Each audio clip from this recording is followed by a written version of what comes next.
भाग एक अजीब घटना की शुरुआत।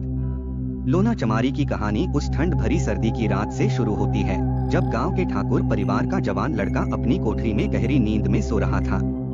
अचानक रात के बीचों बीच उसे ऐसा लगा जैसे किसी ने उसके गले में हाथ डाल दिया हो। उसने आंखें खोली तो सामने एक छाया दिखी।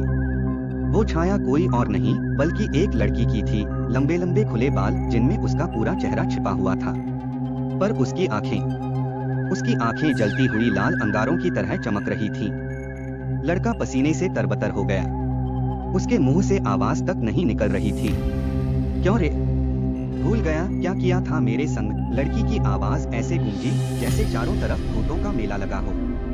लड़का हड़बड़ाकर खड़ा हुआ और जैसे किसी ने उसकी आत्मा खींच ली हो, वह नंगा होकर भागने लगा। गांव की गलियों में दौड़ता हुआ चिल्लाता जा रहा था, बचाओ बचाओ, लोना चमारी आ गई। भाग दो, गांव का डर। गांव के लोग घरों से बाहर निकले, कोई दिया जलाए तो कोई लाठी लिए। अरे ई ठाकुर का छोरा के भूत लाग गवा, एक बूढ़े ने थरथराती आवाज में कहा। लड़का बिना रुके दौड़ता रहा। सर्द हवा उसकी हड्डियों को काट रही थी, पर वो जैसे पागल हो गया था। आखिरकार वह खेतों के पास जाकर रुका। पीछे पीछे पूरा गांव आ गया। लड़का वहीं खेत में जमीन पर गिर पड़ा, पर तभी सबने देखा कि उसका शरीर खुद ब खुद हवा में उठने लगा। उसकी गर्दन पीछे को मुड़ी और फिर धड़ाम से जमीन पर गिर गया। लोना चमारी आई है, अब सब मारे जाओगे, यह आवाज गांव के हर कोने में गूंज उठी। भाग 3 लोना चमारी कौन थी? भाग 3 लोना चमारी कौन थी? अब गांव वालों को समझ में नहीं आ रहा था कि ये लोना चमारी आखिर है कौन। क्यों ठाकुर परिवार के लड़के को ऐसी मौत मिली? गांव का सबसे बूढ़ा आदमी जो उस परिवार की कई पीढ़ियां देख चुका था बोला, लोना चमारी वो हमारे ही गांव की थी, पर उसका किस्सा सब भुला बैठे। अब वही अपने बदले के लिए लौटी है।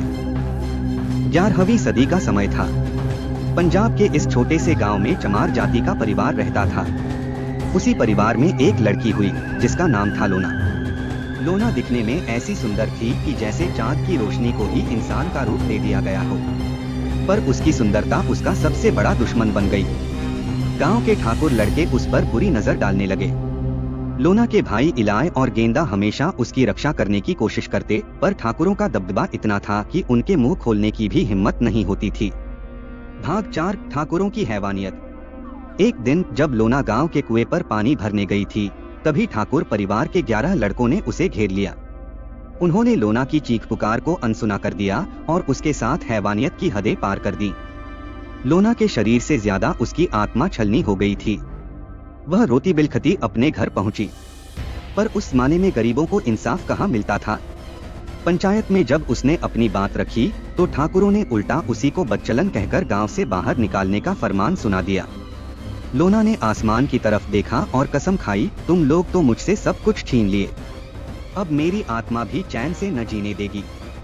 भाग 5 बदले की कसम। लोना गांव छोड़कर पास के जंगल में चली गई। वहां उसने एक योगिनी के बारे में सुना जो तंत्र मंत्र की महारथी थी। लोना ने ठान लिया कि वह तंत्र विद्या सीखकर उन ठाकुरों से बदला लेगी। जंगल में रहने वाली योगिनी ने लोना को अपनी शिष्या बना लिया। लोना ने दिन रात साधना की। उसने अपनी आत्मा को शक्ति और क्रोध से भर दिया। कुछ ही समय में वह तंत्र विद्या में पारंगत हो गई। योगिनी ने उसे आखिरी शिक्षा देते हुए कहा, बदले का ज्वाला शांत करने से पहले अपनी आत्मा को मत छोड़ना, तभी तू अपनी लड़ाई जीत पाएगी। लोना ने ठाकुरों को सबक सिखाने की ठान ली। वह गांव लौट आई, लेकिन इस बार एक इंसान के रूप में नहीं बल्कि एक ताकतवर आत्मा के रूप में। जारी अगले भागों में लोना की तंत्र साधना, ठाकुरों का अंजाम और गांव में मचने वाला हाहाकार बताया जाएगा।